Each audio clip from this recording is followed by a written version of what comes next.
You know, for centuries, when we've asked the question, what is life, we've always turned to biology. But what if the answer isn't just in ourselves, but out there, in the laws of the cosmos itself? Today, we're diving into a really radical new idea, that life isn't some happy accident, but an inevitable consequence of physics. So let's just start with the big one.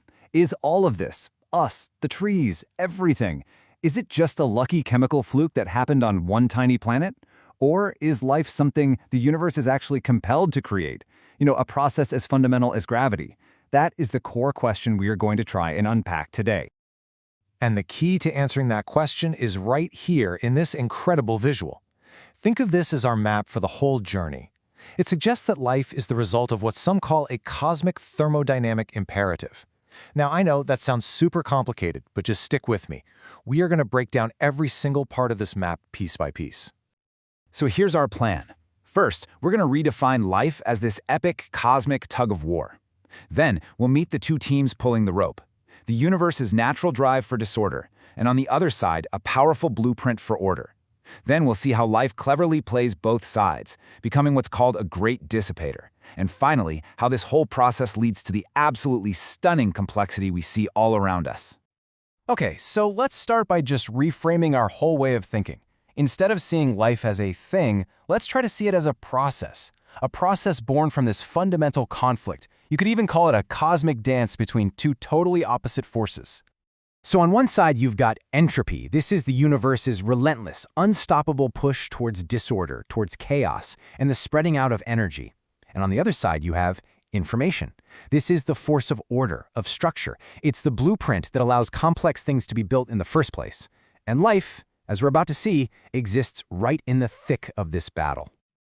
All right, let's meet the first player in this cosmic drama. And trust me, it's the dominant one, the force of chaos, otherwise known as entropy. This right here is one of the most fundamental laws in all of physics, and it basically just says things fall apart. That's it. A hot cup of coffee? It's always going to cool down, spreading its heat out into the room. A perfectly neat stack of papers on your desk? Well, you know what happens to that. The universe is always moving from a state of order to disorder. And if we look at the left side of our visual, you can see this idea in action. This fiery orange force, that's entropy. It represents that universal tendency towards messiness. It's energy spreading out, things breaking down, a constant dissipation of heat. You could say this is the universe's default setting. But wait, that leads to a huge paradox, right? If the universe's default setting is chaos, then why does something as incredibly orderly as life even exist? Well, here's the wild, counterintuitive answer. The universe's drive for disorder is so powerful that it will actually create temporary pockets of order, like you and me, for one very simple reason. We are insanely good at creating even more disorder in the long run. Okay, so if entropy is chaos, what's the opposing force? It's information. It's the blueprint, the recipe, that allows order to even exist in the first place. The physicist Erwin Schrödinger actually called this negative entropy. And it's not just random data.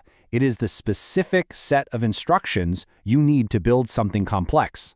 Think about the difference between a random pile of bricks and a house. The house contains information. It has a blueprint. Now, if we flip to the other side of our map, we can see this force in that brilliant blue. This is the world of structure, of information. You can see it in the double helix of DNA, which holds all the instructions for an organism. You see it in the binary code that powers our tech, and in the shared knowledge that builds entire societies. Information is literally the blueprint for creating order. And what's really cool is that this information builds on itself, creating order at every single scale. You see how it starts with the genetic code, right? The basic blueprint for a single cell. But then that code can build things like neural networks, our brains, allowing us to learn. And then those brains can work together, sharing knowledge to create the collective intelligence of a whole city. Each level is just a more complex system for holding on to order. Okay, we've met the two opposing forces. Chaos on one side, order on the other. So now for the main event. What happens when the drive for chaos meets the blueprint for order? Well, you get life. Now look at the very center of this image, where that red and blue weave together. This is the crucial insight of the whole thing. Life isn't an enemy of entropy. It's not fighting against the chaos. No, life is the universe's most sophisticated and effective engine for creating chaos. It's a weaver, taking in order and energy and just spitting out disorder and heat with incredible efficiency. So yeah, the whole point is this amazing paradox. A plant, an animal, you.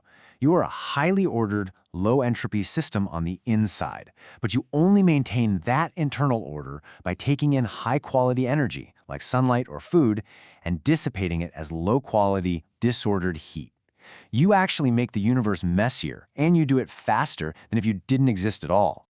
So how does life actually do this weaving act? Well, it comes down to a few core skills. First, something scientists call autopoiesis, which is just a fancy way of saying life can build and repair itself. And to do that, it constantly has to capture energy from its surroundings, process information so it knows what to do, and regulate its own internal engine, its metabolism. These are basically the core jobs of any living thing. So, what happens when you just let this process run? For a few billion years? Well, you get an absolute explosion of complexity. This whole process doesn't just stay put, it builds on itself. This diagram shows this beautiful ladder of emergence. You start with cells, which are efficient dissipators. They group together to form tissues and organs. Those form organisms. Organisms create ecosystems, and ecosystems give rise to societies and technologies. And each level is a more complex and even more effective structure for turning useful energy into useless heat. And the key here is this idea of emergence. Each new level of complexity has properties that its individual parts just don't. A colony of ants has a kind of collective intelligence that no single ant has. A city functions in ways a single human can't. Evolution itself is just the result of this constant, dynamic interplay, always finding better ways to weave order and create disorder. So, after all of this, we finally arrive at our new definition. And it's this. Life isn't a thing you are, it's a thing you do. It is a persistent, information-guided process whose entire purpose is to accelerate the universe's journey towards maximum entropy. It's like a cosmic fire, just trying to burn as brightly and as quickly as it can. And that leaves us with one final kind of mind-bending question. If life is simply a process of complex energy dissipation, could other systems fit this definition? Could a star be considered alive? What about an ecosystem, a hurricane, or what about the entire internet? It forces us to look at the cosmos not as some dead, empty space with a few specks of life, but as a universe that is constantly and in every way trying to wake up,